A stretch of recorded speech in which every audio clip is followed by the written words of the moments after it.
It's not uncommon for school and college dropouts to be disparaged by society. Larry Ellison, too, was no stranger to this. Beset by an adoptive father, Ellison was often told by him that he was good for nothing and never would be.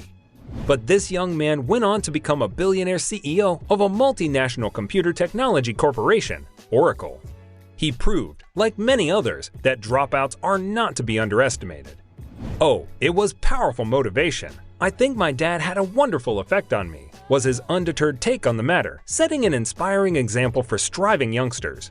Let's take a look back at his successful journey. After being adopted as an infant by Jewish parents, he spent his high school years in the Chicago area. Larry himself did not subscribe to any religion, avoiding a bar mitzvah when he turned 13.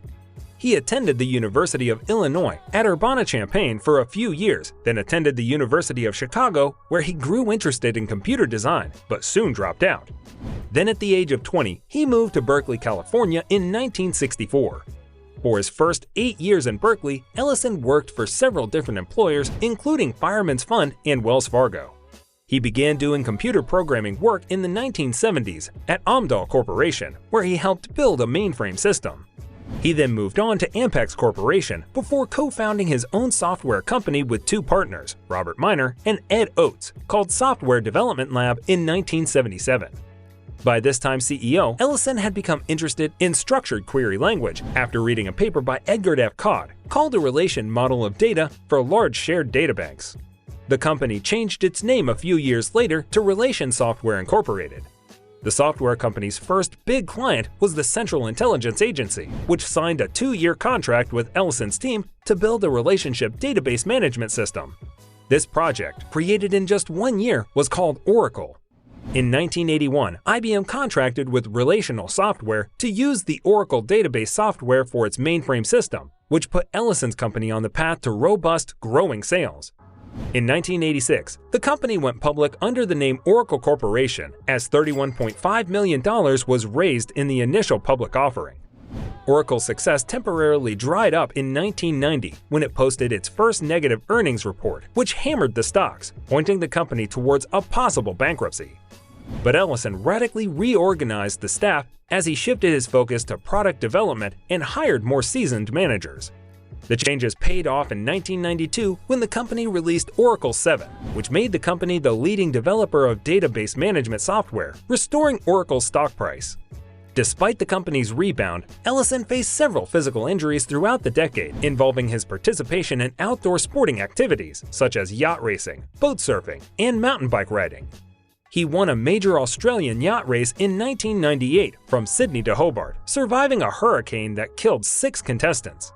During this time, Oracle's profits rose as their software began attracting huge clients such as banks, automakers, airliners, and national retailers. By the end of the decade, Oracle had established itself as the premier online business application provider. The company had a banner year in 2000 as its net profits skyrocketed by 76% with the rising demand for e-commerce solutions. By this time, Ellison's fortune was approaching the world's richest man, Bill Gates.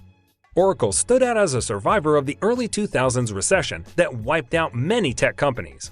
Starting in 2004, Oracle began buying a string of tech companies such as PeopleSoft, Cybel Systems, and Sun Microsystems to expand market shares. Other acquisitions included Agile, ATG, Endeca, Telephone at Work, Hyperion, and Primavera.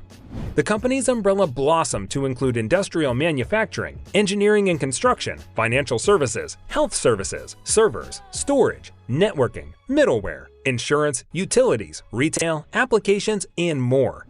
By the end of the decade, Oracle provided software for the entire Fortune Global 100. Throughout 2011, Oracle began acquiring cloud computing services, which was ironic since Ellison had made statements in the past to the effect that he did not take cloud computing seriously. By 2012, the company had 120,000 employees and was one of the top software companies in the world with a market capitalization of over $150 billion, according to Yahoo Finance. In 2012, Larry Ellison ranked as the 3rd richest person in America, according to Forbes, with a wealth of about $41 billion. He married 4 times between 1967 and 2010 and has 2 children. He was a close friend to the late Steve Jobs. Ellison is a collector of expensive cars and airplanes. In 2010, he achieved the goal of winning an American Cup yacht race.